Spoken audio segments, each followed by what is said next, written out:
And then I start losing control of the steering wheel.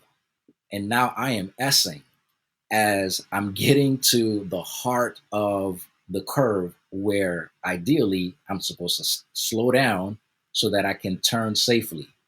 But my car is not slowing down in time because I've lost all control of my car now. Every L podcast.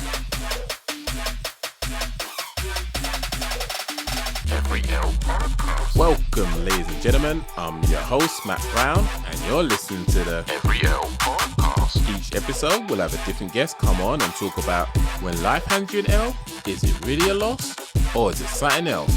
Because not every L's a loss. So sit back, relax, or do whatever you gotta do to get comfortable as we get into this. Let's go. Welcome back, everyone. Thank you very much for hanging around for the next part of this wonderful, wonderful podcast episode. I still have the amazing Kelly, who I will ask to reintroduce himself. Actually, no, don't introduce yourself, because I want people to go back to the first part to understand who you are, where to find you, and all that stuff. So, yeah, got to give him some homework to do. Not really like you can pause it, go back to the previous episode, watch that, or listen to that, and then come back. Just makes sense, right?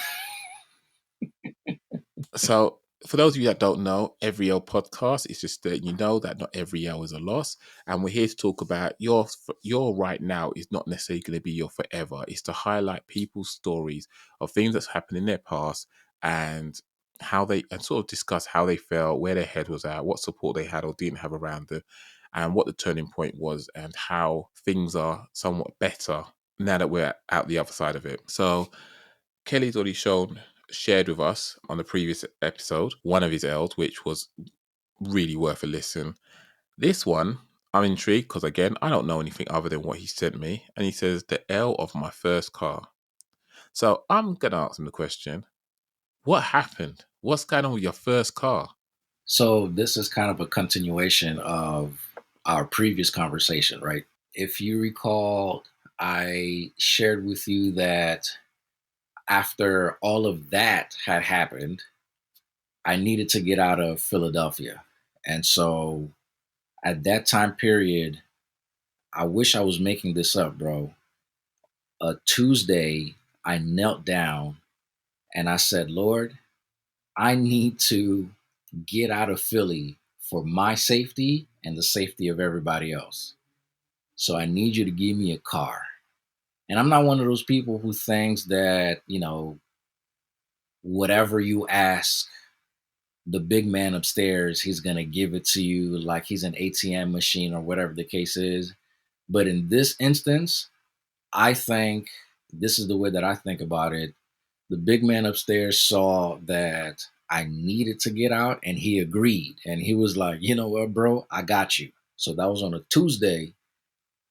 Thursday, or that same Tuesday, my mom comes down the stairs and she says, what are you doing on Thursday? And I said, I'm not. And she didn't hear. This was not in public request. This was me in my distress, just like making my petitions known.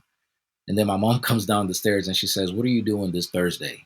And I said, nothing. She says, all right, Thursday we're going to go out car shopping. I was like, wait, what? So Thursday came, we go to a little dealership. I was looking for a Honda Civic. And we walk into the dealership, like a second hand used car dealership. And lo and behold, there he was. Black, 2-door, coupe, 2000 Honda Civic. So we got all the paperwork done. My mom helped me finance the car. The guy said, come back tomorrow, Friday, pick up the car. So that Friday, after that Tuesday, I was driving out of that thing with my car that I named Ishmael. So that was my guy. Me and Ishmael, we were a team. Ishmael understood me, and I understood Ishmael. Great.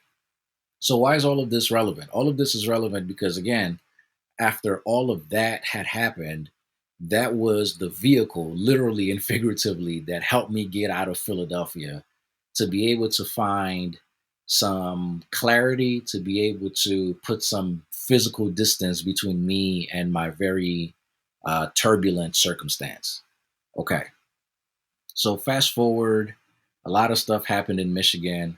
I end up moving back to Philadelphia. I think it was after 8 or 9 months or so of me being away, which was a significant chunk of time.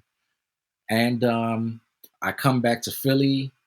I am in a better mental space. I'm in a better spiritual space ish. And I start working and I find a job in New Jersey. And from where I was living in my mom's house, crossing the bridge to New Jersey was like 15 minutes. I was working at a mall, Banana Republic, which is this department store, clothing for men and women, very tailored. And so I'm like, yo, I'm doing this thing. Okay. Like I'm on this other side of my life. This chapter with this person is sort of behind me. And so I'm finding my groove, right? Life is being good to me, man. I'm like, okay, I'm doing this thing. So I remember hanging out with my friend one night, dude. And to be fair, there were still some run ins with my ex fiance at that time. And so while I was away, we didn't have any contact. I come back and she found out that I'm back. And so there was a reattempt to fix things and to see how things could go. And obviously, when you pick at a wound that is not healed yet, it ends up hurting a lot more. So I started going down that deep, dark rabbit hole again, and it was like, Kel, you can't do this again. But now I was more equipped to make that decision early on, as opposed to just let it ride out into a much later time where I could have made even more poor choices and decisions. Great. So that's happening. And one morning, after hanging out with my friends on a Saturday night, knowing that I was not working that Sunday morning, my phone rings early Sunday morning and it's my manager saying, "Where are you? You're on the schedule to work." And I said, "No, I'm not." He said, "Yes, you are. I'm opening the store and I can't be the only one opening the store. How soon can you get here?" So I'm like, oh my goodness. I could get there in 20 minutes. That was the quickest shower I've ever taken. I hop in my car. It's early Sunday morning. There is no traffic outside. And so a drive that would normally take me 25 minutes or so, that morning, it took me about 10 minutes to get from my house to the bridge that connects Philadelphia to that part of New Jersey. So I'm driving across the bridge, and I notice once I get into Jersey that the ground is wet. But in Philadelphia, the ground was not wet. So I'm driving through a stretch of highway that goes from 2 lanes to 3 lanes and then to about 4 or 5 lanes. And it is at that moment where the highway expands that my exit is coming up so that I can get out to go to the mall where my manager is expecting me to show up to help to be the second person in the store. But there's an 18 wheeler next to me that is booking it. Now, I should have done the responsible thing and slowed down from the very far left lane in order to let that big monstrous truck pass me so that I can go safely behind it and catch my exit. But I was rushing because I needed to get to work. The store was already open and my manager is expecting me. So I book it. I said, Ishmi, that was a short name for Ishmael. I said, Ishmi is me and you, baby. Now, mind you, Ishmi is decked out as much as I could afford at that time. My man had tinted windows. I had a sunroof. I'm playing some smooth jazz in the morning. I'm a huge Kenny G fan, and so I got some Kenny G playing in the car, soothing my soul, and I'm booking it. I have no seatbelt on. Driver's side, passenger side windows are open. Sunroof is open. It is a beautiful Sunday morning. I book it in front of the 18 wheeler. I cut across several lanes safely because there were no other cars coming. But my speed catching the exit was too much. And the exit is a wide right turn. And so as I catch the exit, my back tires start slipping, and now the tail of my car is wavering. It's wobbly. I am hydroplaning. And then I start losing control of the steering wheel. And now I am S'ing as I'm getting to the heart of the curve where ideally I'm supposed to slow down so that I can turn safely. But my car is not slowing down in time because I've lost all control of my car now. So then the right, or excuse me, the left front driver tire hits or intersects the curb. The front of my car goes up, and all I remember was seeing my feet swing above my head like I was sitting in a roller coaster, and I held on to my steering wheel and I closed my eyes and I braced for dear life.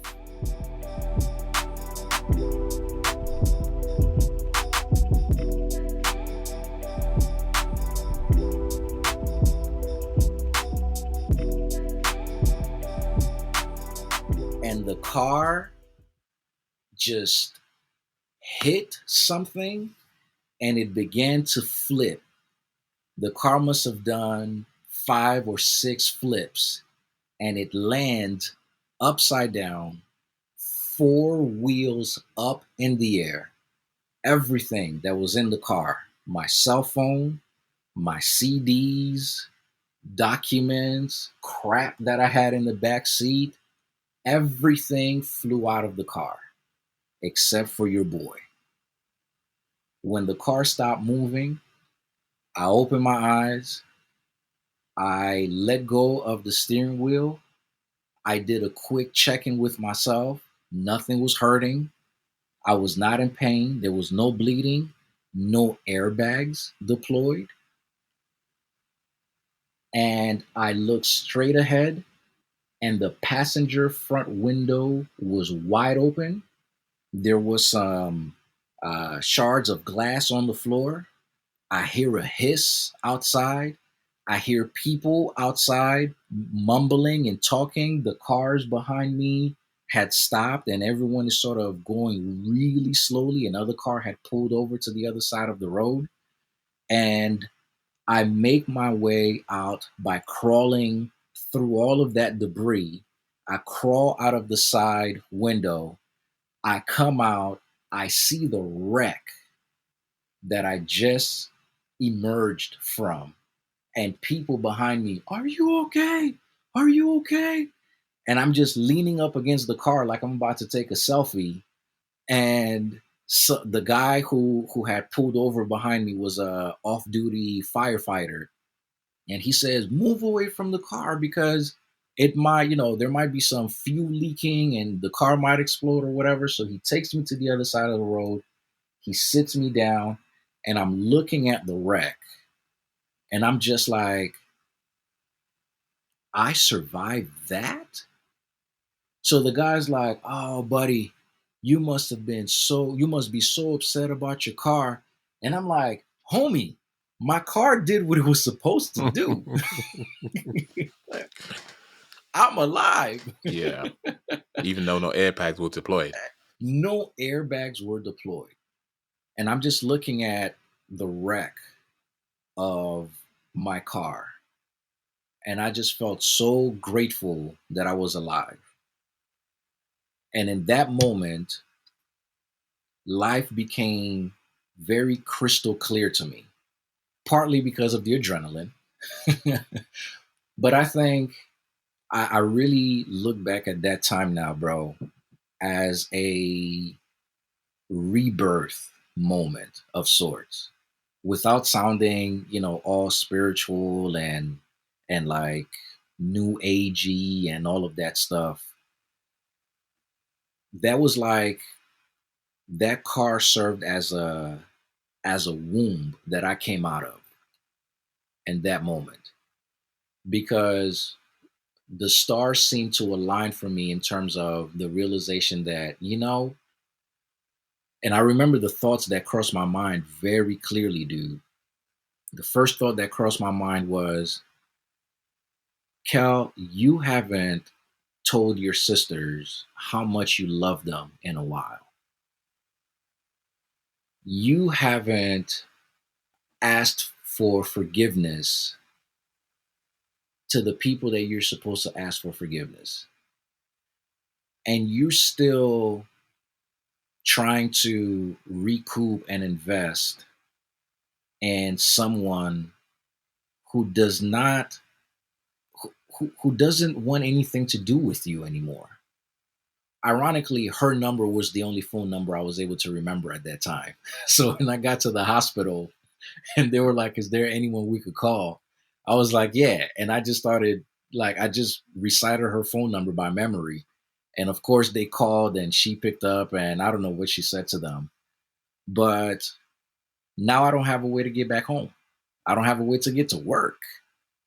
My keys are stuck in the ignition, not to sound like R. Kelly, but Oh my gosh.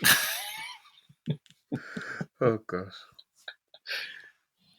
so I lost like the one thing, material thing that made me feel like I was finding my footing again, which was my car. Yo, the freedom that you get with a car, like I could just up and go anywhere. That was my source of income and independence and all of that jazz. And after coming from that traumatic of an experience and turbulent of an experience, that you will have to listen to the first part of this conversation to understand the full context of that. After coming from that, feeling like I was finding my footing again, and then going through something like that, man, I was like, you have got to be kidding me. What was interesting though was that the way that I was able to handle that moment, I don't think I could have handled that moment had I not found a pivot point on how to deal with the prior experience. Yeah, that makes sense. So it was still, starting from zero all over again. But now my zero was a different type of zero. It wasn't a zero where I had to like find a way to scrape myself off the ground and, revisit all of those harmful things that I was telling myself. But it was now more based on, I had a little bit more of a foundation, a little bit more of a footing to be able to endure that time.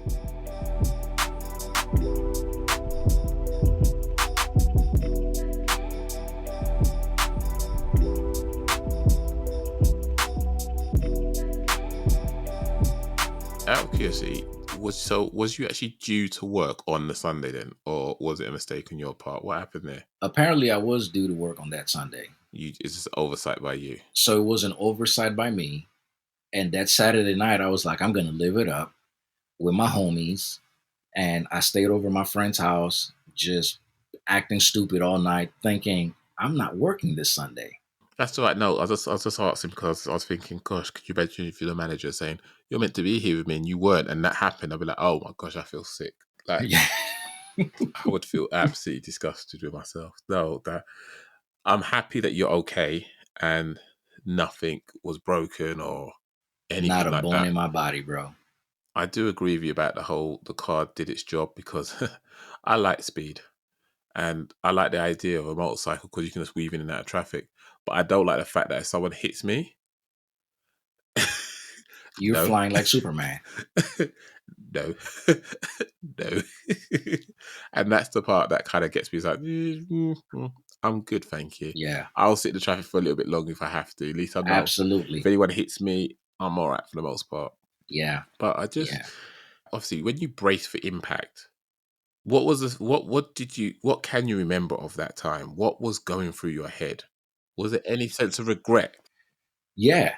I mean, like I said, there was when I emerged from that wreckage, there was an immediate sense of look at how your life was almost done. Like that was instead of a period, that was a semicolon. Like life gave me a semicolon at that time, Well put. right? And I'm still writing the rest of the story, or the rest of the story is still being written with me, obviously to this day. So looking back at that, it was like, dude, you are living and investing, you're living in a way and investing in things that really aren't going to get you anywhere. So the value of the small community of people that were carrying me through that moment just became much more crystal clear. You know what I mean? Yeah. So yeah, it was there was a perspective shift. There was definitely a perspective shift that occurred at that moment, and that's why I say that was like a new beginning for me. That was definitely a new beginning for me. So it helped me realize that, all right, Cal, we need to live a little. We need to stop being so afraid of sharing our emotions. We need to stop being so afraid of just speaking your mind and just going for things. We need to stop being so fearful of what someone else might say or how other people might think. And you just need to start living. Like you need to start being more open, more transparent. I was a very private person. So when you say open, do you mean that? And I think you might have just mentioned it there. Where you said you're also a very private person. But was you referring also to open to new experiences as well? Open to new experiences, open to criticism, open to more open to people, and receptive to the positive criticism that people would dish my way. As a result of that time, I'm a firm believer that whether your criticism is positive or negative, it is my responsibility to find whatever ounce of truth that might be there, and at least hold it up and consider it to say, you know what, this person makes a good point, whether or not I fully believe or subscribe to the criticism. Yeah, yeah, yeah. But if you're sending something my way, it has to be a response of something that I'm doing or not doing, whether or not I'm aware of it. So unless you're a total butt crack and you just like a mean person that likes to say, mean things to people, I believe that even in that there might be an ounce of truth or an ounce of something worthwhile for me to consider and say, yeah, you know what, I think I might actually implement that, or I Yeah. think I might actually think about that, and not just reject anything just for the sake of rejecting it. So yeah, That's interesting. So, based on the previous experience you had, which you said if you didn't go through that, you probably would have handled this a lot worse. yeah, You said that you got really excited when you had Ishmael, sorry. You was hmm really excited for him, like you and me, we're going through this. It sounds like you felt that you was experiencing emotions in a positive way at that point. Was that the case with you?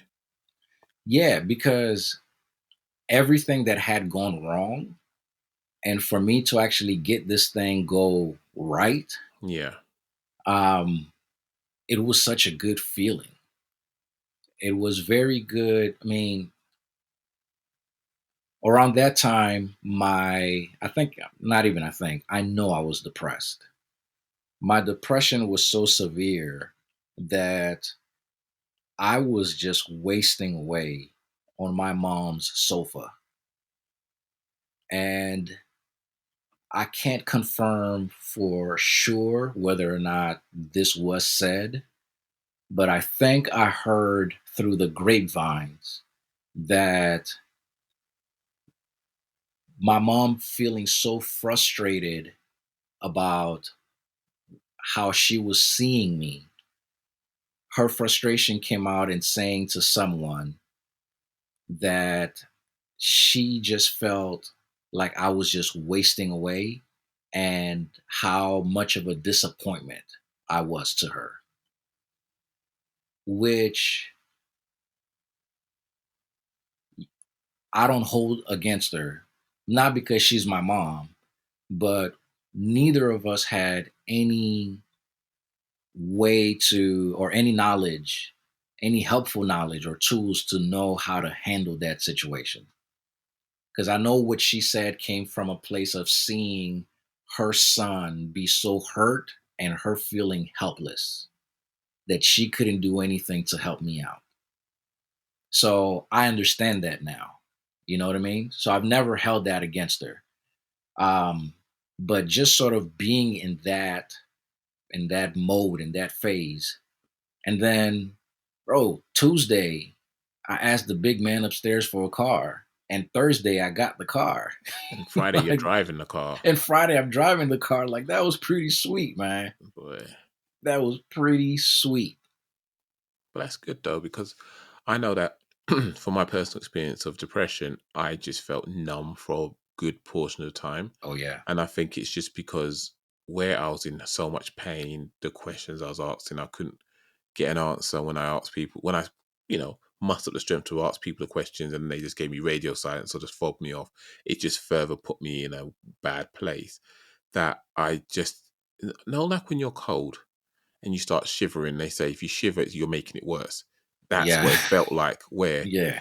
I'm just asking questions and I'm tensing myself up to the point now where I don't want to untense because I no longer want to feel anything. Yeah. But I found it quite positive hearing that you felt something, and that's because of what I just explained. You've now gone through a case where you've got involved in a roadside accident.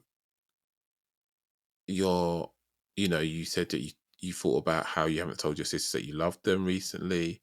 There's other things in your life that you haven't experienced or haven't allowed yourself to experience.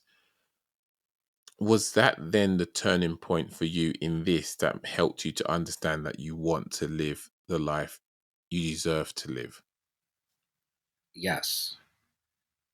Simply put, yes. That was the beginning of it. I can trace who I am now, the reasons why I behave the way I behave, think the way I think, feel the way I feel, express the way I express, do the things I do, whether or not they make sense. I can trace it all back to that day. And the crazy thing is, I remember like a week after the accident happened, I was tying my shoelace. Yo, it's crazy how some of these things just like are so crystal clear. I was tying my shoelace and the thought crossed my mind, don't you ever forget the date of that accident. And what do you know? I've forgotten the date of the accident. So I can't tell you, like, I can't commemorate it in the way that I would want to commemorate it, but it's such a significant event that happened. So forsake the date, the event happened. And Because I think that's I, more important, isn't it? Really, the fact that the event took place, you're not disregarding it. yes, That's more important than the date itself. absolutely. Absolutely. So I can trace all of that, to that event. Man, I can't tell you just how much of a 180 my life took after that event. Like, I was so concerned about public perception, and I was so concerned in trying to be a people pleaser, and I was so concerned in trying to just be this perfect person, the one who the smart one, the one who speaks more eloquently, the one who, you know, all of that stupid nonsense, dude, that I was not living in a way that was conducive to a life fulfilled of living. Oh, there is so much beauty embedded in life. Almost losing my life was what helped me realize just how much I was missing out on. And that's like a big experience and very over the top and all of that jazz. I understand that. But even the lessons that I learned from and that I'm still learning from that event happening help me deal with the stupid stuff of everyday life. You know what I mean? Like, don't not sweating the big things for too long, not dismissing them, but also not sweating them for too long. Not being too high, not being too low, even though sometimes I am too high and sometimes I am too low.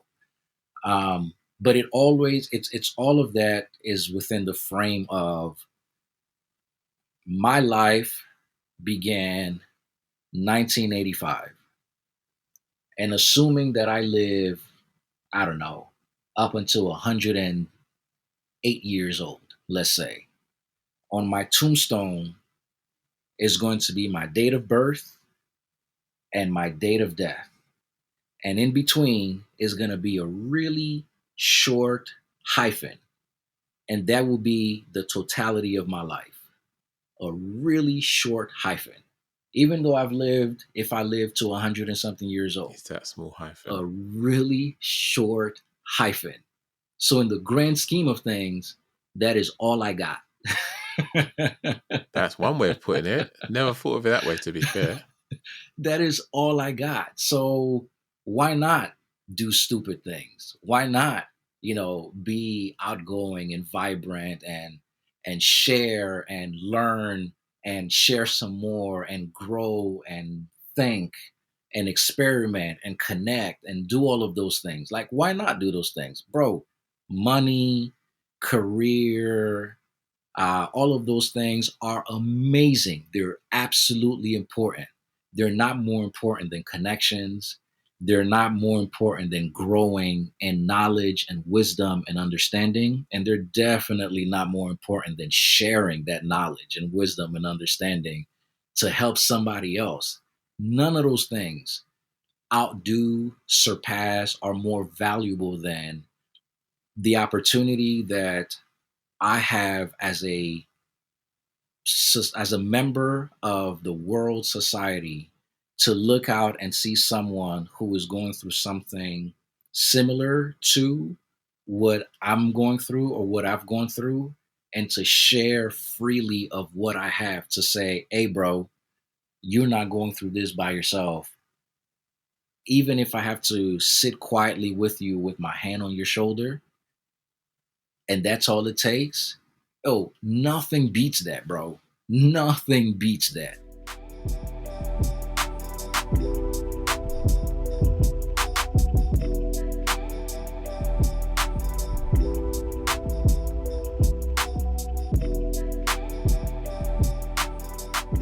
And that's great. That is really great to hear. Did you feel upset, betrayed at the thought that, like you said, you prayed, I need me a car, you got you your car, Ishi, you and I were on this together.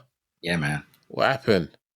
Or did you feel betrayed that God gave it to you and then took it away from you? Or did you feel that it was your own recklessness that caused that to happen, and you felt like, I was given this, trusted by my mom and God, and I've just thrown it away? How did you feel? Yeah. Betrayed? No. My own recklessness? Absolutely.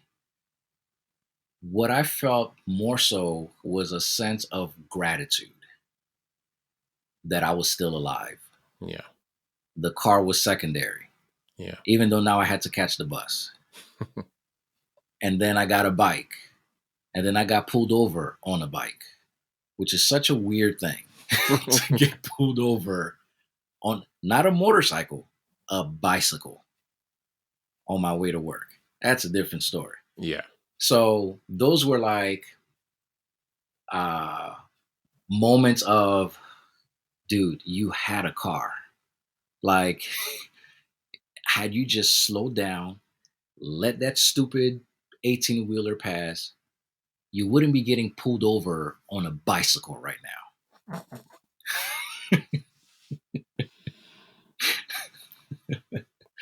But nevertheless, it was more a sense of gratitude. Man, I'm really trying not to sound so, cheesy or spiritual and stuff like that. But when I emerged from that car, Matt, believe me if you want to, bro. When I emerged from that car,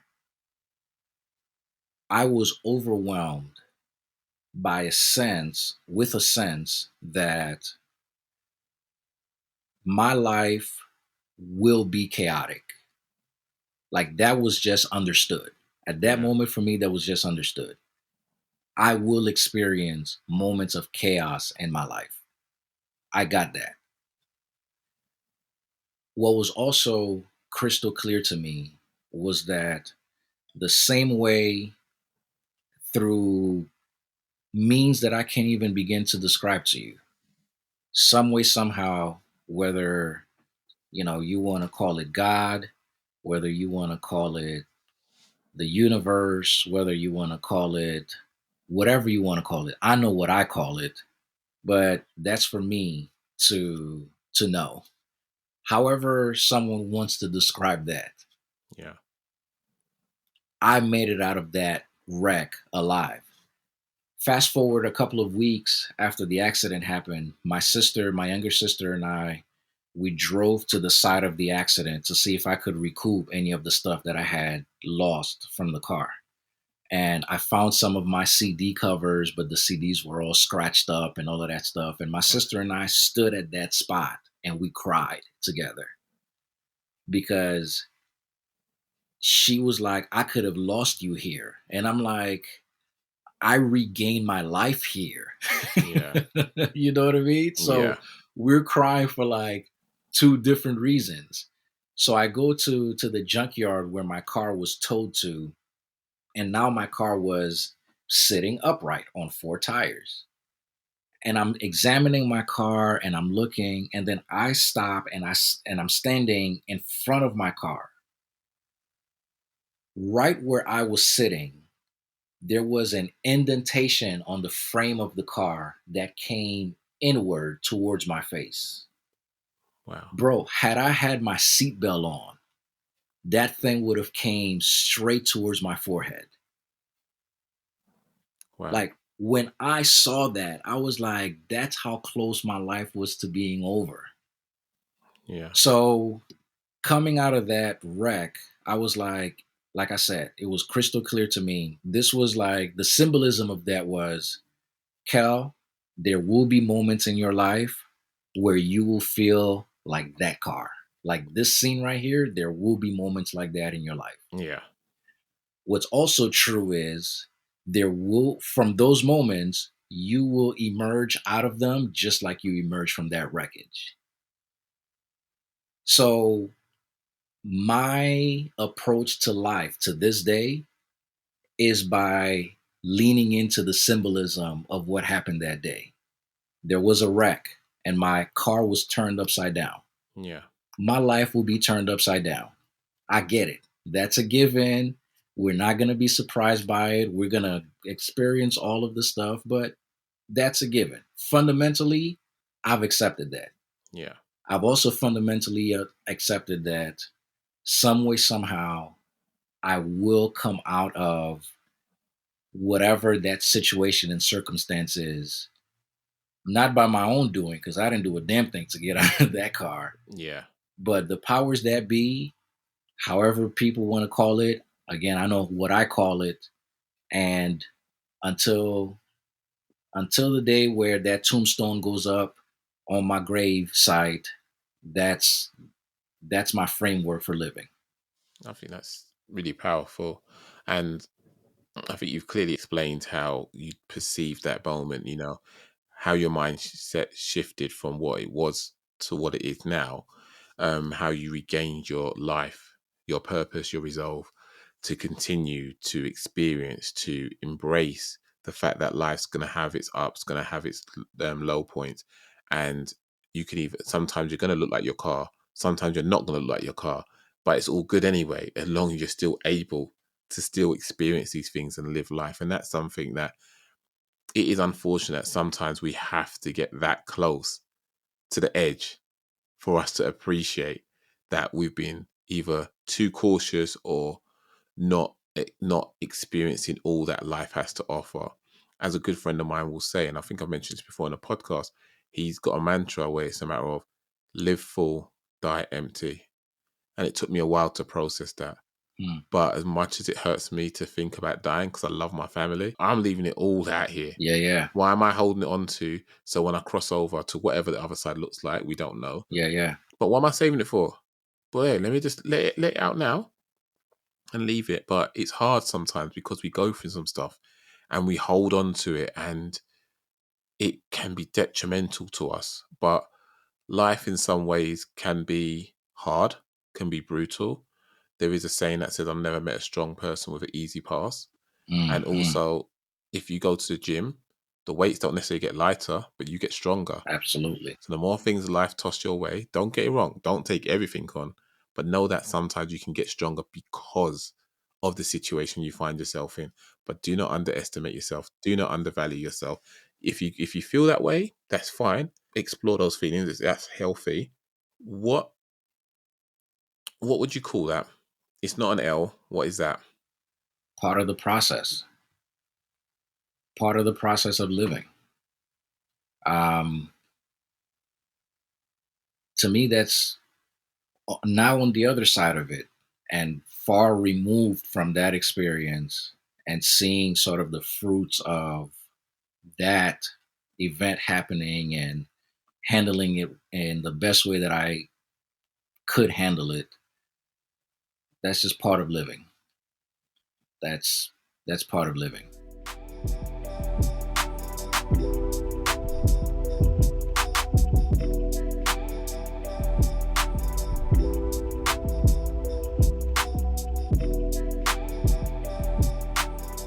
Nice to know that even though people might think, yo, you hear about my boy, he was in a car accident. Oh, he just lost his car. And it's like, nah, I gained the understanding of the process that, yeah, I was reckless. That's on me. But you know what?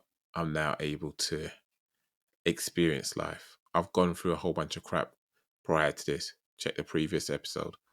But you're now going through something else. And you know what? I'm here for it. It's going to be ups, it's going to be downs, but I'm here for it. I'm here for it. Yeah.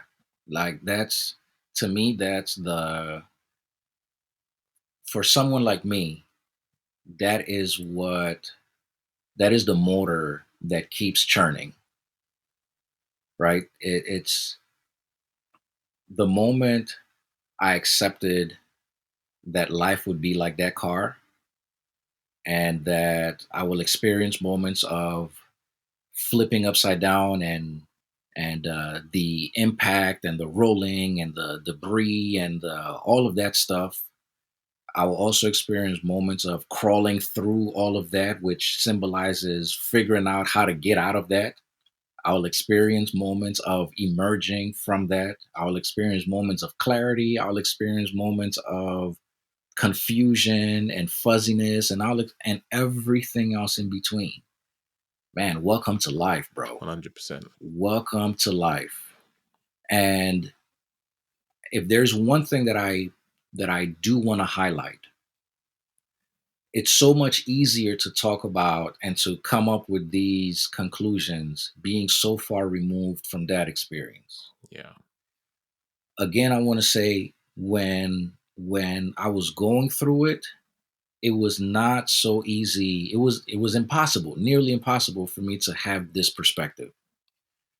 But I think every single person fundamentally has to check in with who you are as a person, and to also find out not just what you're made of, but who do you have around you Yeah.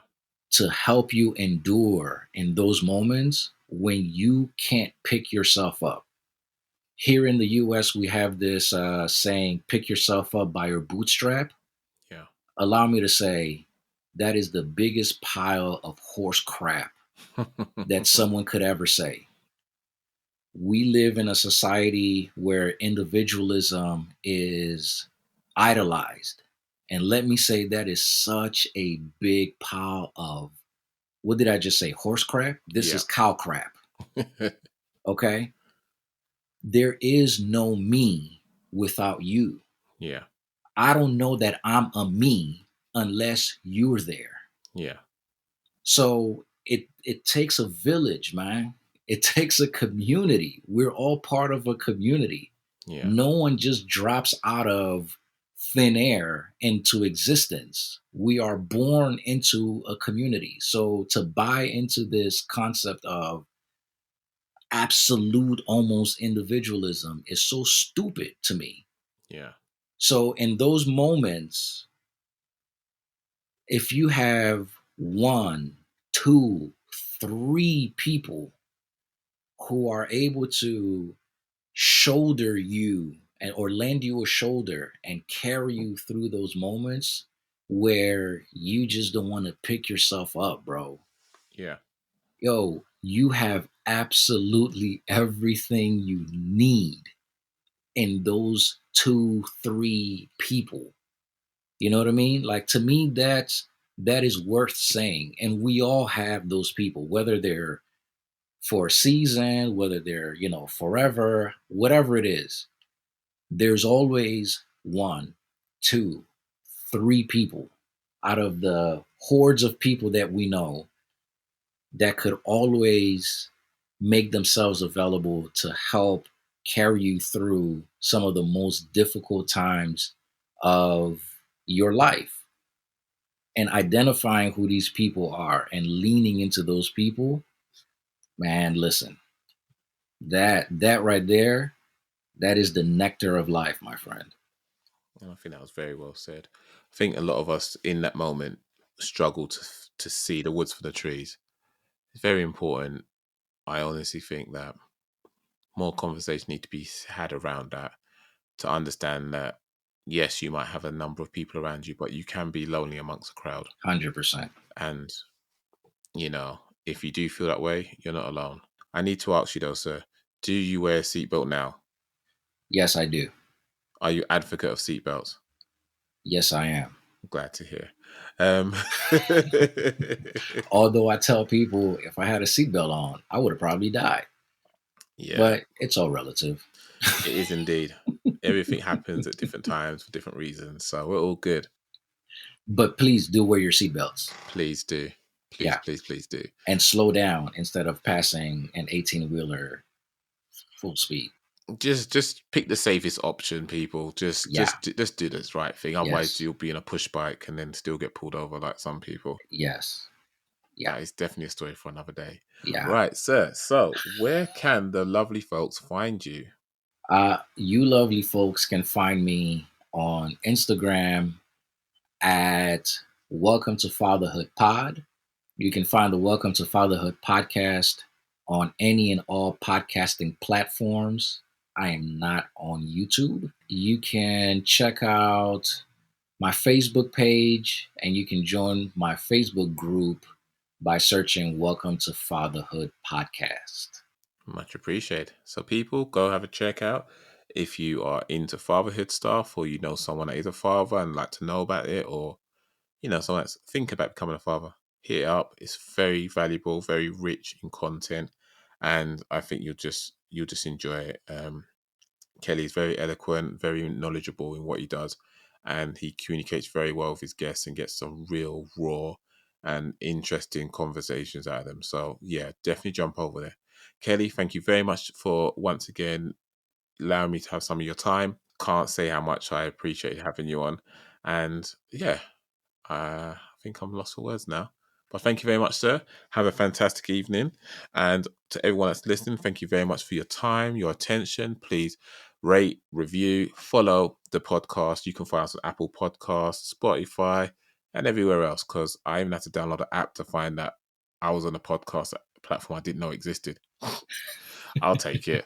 But yeah, please rate, review. And if you want to be a guest on here, feel free to drop me an email. It's everylpod@gmail.com. Other than that, follow me at Every L Podcast on Instagram and Twitter. Kelly, thank you very much for your time. Thank you, my friend. Not to worry. And to everyone else, just remember, your right now is not your forever, and nothing about a caterpillar tell you it's going to be a butterfly. Enjoy life, live it as best you can, and not every L is a loss. Take care. Peace.